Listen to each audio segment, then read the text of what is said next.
अक्सर हम सोचते हैं ना कि प्रागैतिहासिक काल में शुरुआती इंसान बेचारे बड़े बड़े खूंखार जानवरों से छिपते फिरते होंगे।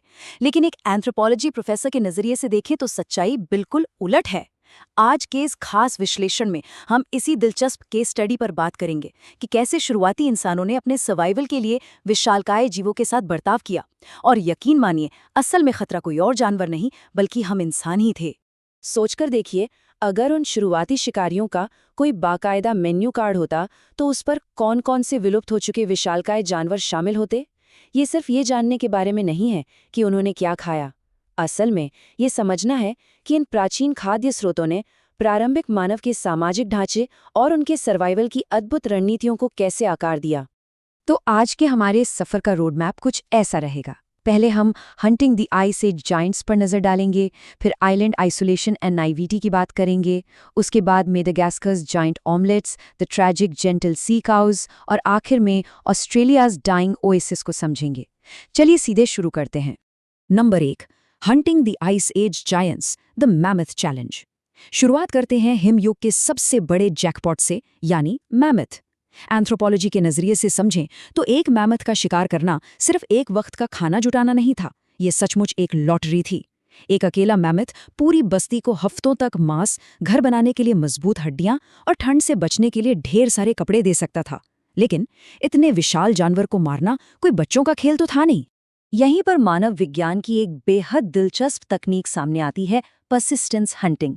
इसका सीधा सा मतलब है कि शिकारी अपने शिकार का लंबी दूरी तक तब तक पीछा करते हैं जब तक कि वो जानवर पूरी तरह से पस्त होकर गिर न जाए। देखिए, शुरुआती इंसान शारीरिक ताकत में तो मैमथ को हरा नहीं सकते थे, तो उन्होंने अपनी सबसे बड़ी खूबी का इस्तेमाल किया, और वो थी उनकी अद्भुत सहन शक्ति, उनका बेहतरीन स्टेमिना।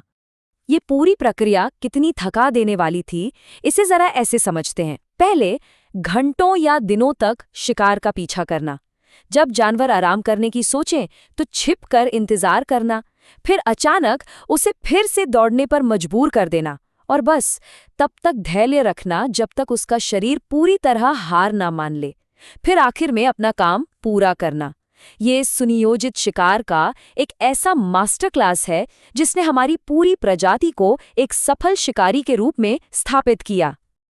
अब एक बड़ा ही अजीब और चौंकाने वाला फैक्ट। परमाफ्रॉस्ट में जमे हुए मैमथ का मांस चखने वाले आज के खोजकर्ताओं का कहना है कि इसका स्वाद एकदम फ्रीजर बर्न बीफ जोकी जैसा होता है। लेकिन प्रागैतिहासिक सच्चाई इतनी आसान नहीं थी। पोषण की तलाश में शुरुआती इंसान सिर्फ शिकारी ही नहीं थे, बल्कि वे अक्सर स्कैवेंजर यानी मरे हुए जानवरों का मांस खाने वाले अपमार्जक भी बन जाते थे। ऐसे पक्के सबूत मिले हैं जहां भुखमरी के समय नियांडरथल ने मैमथ के बच्चों की खोपड़ी तोड़कर उनका कच्चा दिमाग तक खाया था। सर्वाइवल के लिए कुछ भी करना पड़ता था। आगे बढ़ते हैं नंबर 2 पर, island isolation and naivety, the cost of having no predators.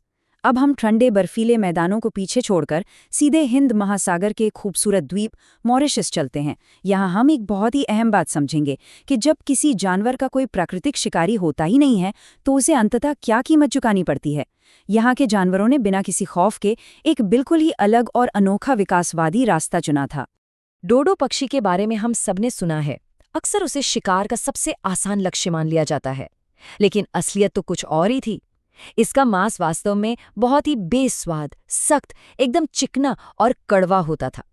इसीलिए तो शुरुआती नाविकों ने डोडो को पूरी तरह नज़रअंदाज कर दिया और उसकी जगह वहां मौजूद विशाल कछुओं को खाना ज्यादा पसंद किया। ये इस बात का सबूत है कि शुरुआती इंसान भी सिर्फ पेट नहीं भरते थे, बल्कि वो भी स्वाद और बेहतर पोषण के बीच चुनाव करते थे। और यहीं पर डोडो के विलुप्त होने का घटनाक्रम एक बहुत बड़ी गलतफहमी को दूर कर देता है। अक्सर लगता है ना कि इंसानों ने डोडो को खा खा कर खत्म कर दिया। बिल्कुल नहीं। असल में हुआ ये कि जब इंसान मॉरिशस पहुंचे तो वो अपने साथ सुअर, चूहे और बंदर जैसे नए शिकारी भी ले आए। अब क्योंकि डोडो सीधे जमीन पर अंडे देते थे, तो ये अंडे उन नए शिकारियों का सबसे आसान भोजन बन गए। ये पारिस्थितिक असंतुलन यानी इकोलॉजिकल इम्बैलेंस का एक ऐसा क्लासिक केस स्टडी है जिसने सिर्फ 60 सालों के भीतर इस पूरी प्रजाति का नामो निशान मिटा दिया। अब एक और मजेदार विकासवादी घटना की बात करते हैं, जिसे आइलैंड वॉर्फिज्म या द्वीपीय बौनापन कहते हैं। ये एक ऐसा प्रोसेस है जहां बड़े-बड़े जानवर सीमित संसाधनों वाले द्वीपों पर रहने के कारण समय के साथ आकार में सिकुड़कर छोटे हो जाते हैं। और इसका एक बड़ा ही दिलचस्प ऐतिहासिक पहलू भी है। क्रीट द्वीप पर इन्हीं बौने हाथियों की खोपड़ियां मिली थीं और पता है, इन्हीं खोपड़ियों को देखकर ही प्राचीन यूनानियों ने साइक्लॉप्स नाम के उस मशहूर एक आंख वाले राक्षस की किंवदंती गढ़ी थी। है ना कमाल की बात। न्यू कैलेडोनिया द्वीप पर इसी घटना का एक और अजीबोगरीब उदाहरण मिला, मिकोसूट्रिस इनएक्सपेक्टेटिस। जरा कल्पना कीजिए, लगभग 6 फुट लंबा, पूरी तरह जमीन पर रहने वाला एक ऐसा मगरमच्छ जो मांस भी खाता था और पेड़ पौधे भी। लेकिन सबसे हैरानी की बात यह है कि आज से लगभग 3000 साल पहले इंसानों के कचरे के गड्ढों में इसकी हड्डियां पाई गईं। इससे साफ पता चलता है कि शुरुआती मानव जब द्वीपों पर पहुंचे तो इन अनोखे जीवों के साथ उनका संपर्क किस तरह का रहा होगा। अब आते हैं नंबर 3 पर, Madagascar's giant omelettes, the heaviest bird in history. Madagascar के एलिफेंट बर्ड का विशाल आकार सच में किसी को भी हैरान कर सकता है। डायनासोर के विलुप्त होने से पहले ही ये द्वीप पूरी दुनिया से अलग थलग पड़ गया था, और इसी अलगाव की वजह से यहाँ ऐसे अद्भुत जीवों का विकास हुआ जो पूरे इतिहास में सबसे भारी पक्षी कहलाएं। जरा इनके आकार की तुलना करके देखते हैं। एक एलिफेंट बर्ड का अंडा एक विशालकाय सौरोपॉड डायनासोर के अंडे के बराबर या शायद उससे भी बड़ा होता था। अब मानव विज्ञान के दृष्टिकोण से सोचिए, इतने बड़े और खतरनाक पक्षी से सीधे भिड़ना और उसका शिकार करना तो जानलेवा हो सकता था। तो शुरुआती इंसानों ने यहाँ बड़ी स्मार्ट रणनीति अपनाई। उन्होंने उस भारी जोखिम को उठाने के बजाय सीधे उनके विशाल अंडों को चुराना शुरू कर दिया। मतलब बिना जान दांव पर लगाए एक ही बार में ढेर सारी कैलोरीज और बेहतरीन पोषण। चलिए अब नंबर 4 की तरफ बढ़ते हैं, the tragic gentle sea cows, a giant discovered too late. हमारी अगली मंजिल है साल 1741 का बेरिंग सागर, जहां खोजकर्ताओं को एक और विशालकाय जीव मिला। ये एक बेहद शांत, सुस्त और कोमल समुद्री जीव था जिसे हम स्टेलर सी काउज के नाम से जानते हैं। एक आधुनिक मैनेटी और इस स्टेलर सी काउ के बीच का अंतर सच में अविश्वसनीय है। कहाँ 13 फुट लंबी और 3500 पाउंड की आज की मैनेटी, और कहाँ 30 फुट लंबा और 20,000 पाउंड वजन वाला ये दैत्य। इसके इस विशाल आकार को देखकर ही आसानी से समझा जा सकता है कि ये समुद्री शिकारियों के लिए मांस का कितना बड़ा और सुलभ खजाना रहा होगा। लेकिन इस जीव की सबसे बड़ी त्रासदी इसका अपना सामाजिक व्यवहार ही बन गया। 1741 में जब पश्चिमी खोजकर्ताओं ने इन्हें खोजा तो उथले कैल्प जंगलों में इनका अंधाधुंध शिकार शुरू हो गया। ये जीव स्वभाव से बहुत ही सामाजिक थे। जब इनके किसी साथी पर हमला होता तो बाकी सब उसे बचाने के लिए शिकारियों की नावों से आकर टकराने लगते थे। शिकारियों ने इनकी इसी वफादारी का बेरहमी से फायदा उठाया और नतीजा दुखद रूप से 1768 तक, यानी खोजे जाने के मात्र 27 साल के भीतर, ये पूरी की पूरी प्रजाति हमारी पृथ्वी से हमेशा के लिए मिट गई। आखिर में number 5, Australia's dying oasis, scavenging the outback. अब हम ऑस्ट्रेलिया के सूखे और कठोर परिदृश्य की ओर चलते हैं। यहाँ हम अपने अंतिम विशाल जीव की कहानी समझेंगे जिसने एक ऐसे महाद्वीप पर खुद को बचाए रखा जहाँ 20-20 फुट लंबी जहरीली छिपकलियां और खतरनाक मार्सूपियल शेर घूमा करते थे। मिलिए डाइप्रोटोडॉन से। जरा सोच कर देखिए, एक एसयूवी के आकार का विशालकाय मार्सूपियल वॉम्बैट। ये इंसान से भी लंबा था और इसका वजन तो एक जीप रैंगलर के बराबर था।